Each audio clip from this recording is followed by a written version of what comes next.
Good evening साथियों। तो साथियों, आज की इस क्लास में हम देखेंगे कि हिंदी अनिवार्य है, उसकी रुबैया और गजल। ये हम कविता यानी कि ये पद देख लेते हैं साथी। चैप्टर नंबर 9 है साथ। कौन सा है? 9 है। दोनों कविताओं का हमने सब पसंद व्याख्या अर्थात विशेष तीनों चीजें देख ली है। कविता का पाठसार भी देख लिया, सब कुछ देख लिया। आज पाठ के अभ्यास पसंद देखेंगे साथ में। तो शुरू करते हैं क्लास। क्लास शुरू करने से पहले आपसे छोटी सी रिक्वेस्ट चाहती हूँ कि एकदम स्टूडियो चैनल को सब्सक्राइब करें ताकि सभी क्लास आप तक पहुंचे, किसी की क्लास आती है वो एमसीटी न रहे साथ। तो शुरू करते हैं। तो पहला प्रश्न है कि शायर राखी के लक्ष्य को बिजली की चमक की तरह कहकर क्या भाव व्यंजित करना चाहता है? तो शायर राखी के लक्ष्य को बिजली की चमक की तरह कहकर ये भाव व्यंजित करना चाहता है कि रक्षाबंधन सावन के महीने में आता है। इस समय ये आकाश में घटाई छाती है तथा उनमें बिजली भी चमकती है। राखी के लक्ष्य बिजली कोदने की तरह चमकते हैं। बिजली जैसे प्रौद्योगिकी उस तरह चमकती है, उसी तरह राखी के लक्ष्य भी चमकने लगते हैं। बिजली की चमक सत्य को उद्घाटित करती है तथा राखी के लक्ष्य रिश्तों की पवित्रता को व्यक्त करते हैं। बिजली किसका प्रतीक है? सत्य का प्रतीक है। और राखी किसका प्रतीक है? एक पवित्रता का प्रतीक है। इस प्रकार से आप बोल सकते हो। घटा का जो संबंध बिजली से है वही संबंध भाई का बहन से। जो घटा बादल होते हैं उसका संबंध किसी बिजली से होता है, और राखी का संबंध भाई की कलाई से होता है।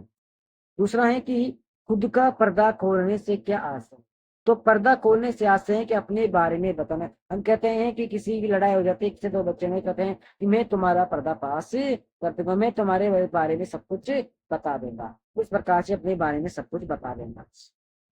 यदि कोई व्यक्ति किसी दूसरे की निंदा करता है या बुराई करता है तो वह स्वयं की बुराई कर रहा है। ऐसा मानकर चलो, यदि कोई व्यक्ति किसी व्यक्ति से बुराई कर रहा है, कोई व्यक्ति है और वह व्यक्ति तीसरे की बुराई कर रहे हैं, तो ये समझे कि वो खुद की बुराई कर रहे हैं, क्योंकि ये अपने आपको बताना चाहते हैं कि वह किसी व्यक्ति की बातों की इधर उधर कर रहा है। इसी इसलिए शायर ने कहा कि मेरा पर्दा खोलने वाले अपना पर्दा खोल रहे हैं। क्लियर? तीसरा है कि किस्मत हमको रो ले, किस्मत हमको रो ले ही हम किस्मत को रो ले। इस पंक्ति में शायद किस्मत के साथ तनातनी का रिश्ता अभिव्यक्त व्यक्त करता कीजिए। तो कभी अपने भाग्य क्या है, कभी अपने भाग्य से कभी संतुष्ट नहीं रहा है। जो अपनी किस्मत है उससे कभी वह संतुष्ट नहीं रहा है। किस्मत ने कभी उसका साथ नहीं दिया है, वह अत्यधिक निराश हो जाता है। वह अपनी बदकिस्मती के लिए खींचता रहता है, दुखी होता रहता है। कभी कर्महीन लोगों पर व्यंग्य करता है। कर्महीन लोग असफलता मिलने पर भाग्य को दोष देते हैं और किस्मत उनकी कर्महीनता को दोष देती है। क्लियर हुआ? तो देखो, चौथा प्रश्न है कि टिप्पणी करें। तो देखो, चौथे का पहला है कि गोदी के चांद के गमन और चांद का रिश्ता। तो गोदी के चांद और गगन के चांद का क्या रिश्ता है?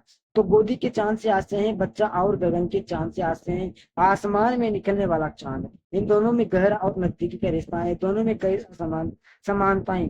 आश्चर्य है कि गोदी का चांद गगन के चांद को पकड़ने के लिए उतावला रहता है। तभी तो सूरदास को कहना पड़ा मैया में चंद्र खिलौना है। यानी कि इस कविता, ये गोद के चांद और गगन के चांद का रिश्ता, जो गोद का चांद होता है और आसमान का जो चांद होता है उसमें बहुत अंतर होता है। क्योंकि जो अपना बच्चा, क्योंकि माँ का जो बच्चा होता है और बच्चा कहता है कि मुझे चांद चाहिए, लेकिन माँ उसे एक क्या पानी में या फिर शीशे में चांद दिखा देते कहता है कि चांद शीशे में उतर आया है। इसलिए तो मैया में चौदह चंद्र खिलौने तो हो। कहें कि सावन की घटाएं रक्षाबंधन का पर्व। तो रक्षाबंधन का पवित्र त्योहार सावन के महीने में आता है। सावन की घटाएं जब गिर आती है तो चारों ओर खुशी की बाहरें बहने लगती है। राखी का यह त्योहार इस मौसम के द्वारा और अधिक सार्थक हो जाता है।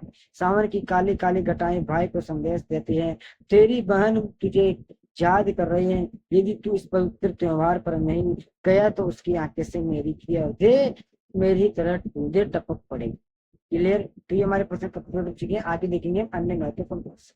वो प्रश्न है अन्य महत्वपूर्ण, कितने था? 9। तो शुरू करते हैं। पहला है कि बच्चे की हंसी सबसे ज्यादा कब पूंजी है? कब पूंजी है? तो देखो, जब माँ अपने बच्चे को उछाल उछाल कर प्यार करती है तो बच्चे की हंसी सबसे ज्यादा पहुंचती है। बच्चा खुले वातावरण में आकर बहुत खुशी महसूस करता है। जब वह ऊपर की ओर बार बार उछलता है तो वह रोमांचित हो उठता है। दूसरा है कि माँ बच्चे को किस प्रकार तैयार करती है? तो माँ बच्चे को छलकते हुए निर्मल और स्वच्छ पानी से नहलाते हुए उसके बालों में प्यार से खंजे करती है। ओके, उसे कपड़े पहनाती है। ये सारे कार्य बच्चा बहुत खुशी से होता है। वह ठंडे पानी से नहाकर ताजा महसूस करता है, अपनी माँ को प्यार से देखता है। ये किसके लिए है? बच्चे में अपनी मानसिक और प्रेम को उसमें व्यक्त किया गया है। इस तरह की बच्चा किस वस्तु के कारण लालची बन जाता है? जब बच्चा जब चांद को देखता है उसका मन लालची हो जाता है, वह चांद को पकड़ने की जिद करता है। वह माँ से कहता है कि मुझे यही वस्तु चाहिए। चांद को देखते उसका मन लालच से भर जाता है। बच्चा कहता है कि मुझे चांद चाहिए, लालच आ जाता है, और माँ उसे किसी में दिखाती है? पानी में या फिर शीशे में चांद को दिखला देती है। आगे प्रश्न आया है कि क्या शायर भाग्यवादी? तो देखो, शायर बिल्कुल भी भाग्यवादी यानी कि उसको उसका भाग्य नहीं है, भाग्यशाली नहीं है। उसे अपने भाग्य पर बिल्कुल भरोसा नहीं है। वो तो कहता है कि मैं और मेरी किस्मत दोनों मिलकर रोते हैं। वह मुझ पर रोती है और मैं उस पर रोता हूँ। दोनों परस्पर विरोधी हैं। इसलिए कह सकते हैं कि शायर भाग्यवादी नहीं कर्मवादी है। भाग्य की अपेक्षा उसे अपने कर्म पर विश्वास है। पांचवा है कि इसकी फितरत को शायर ने क्या बताया है? इसकी फितरत अर्थात आदत है कि इससे व्यक्ति को कुछ नहीं मिलता। क्या है इसकी जी फितरत? यानी कि अर्थात आदत है कि इससे व्यक्ति को कुछ प्राप्त नहीं होता है। व्यक्ति जितना पाता है उतना ही नवा भी देता है, गवा देता है, नवा ने गवा भी देता है। इसलिए इसमें कुछ पा लेना संभव ही नहीं।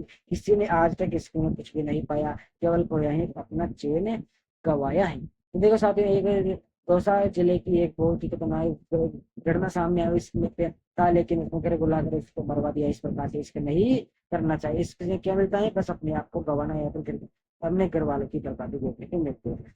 छठा प्रश्न है कि फिराक गिरफ्तारी की भाषा शैली को विचार कीजिए। फिरोग वह के मूलतः शायर हैं, रुबाइयां की उन्होंने खूब लिखी है। इन सब के लिए उन्होंने प्रमुख रूप से उर्दू भाषा का प्रयोग किया है। खास बात यह है कि इनकी भाषा में कठिनाई नहीं है। हाँ, कुछ शब्द उलझाव पैदा करते हैं, लेकिन वे पाठक को कठिनाई नहीं लगती।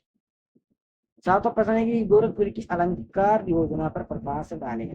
फिरोग ने कई अलंकारों का स्वाभाविक प्रयोग किया है, इसलिए उनके रुपये और गजलों में अलंकारों का प्रयोग थोपा हुआ नहीं लगता।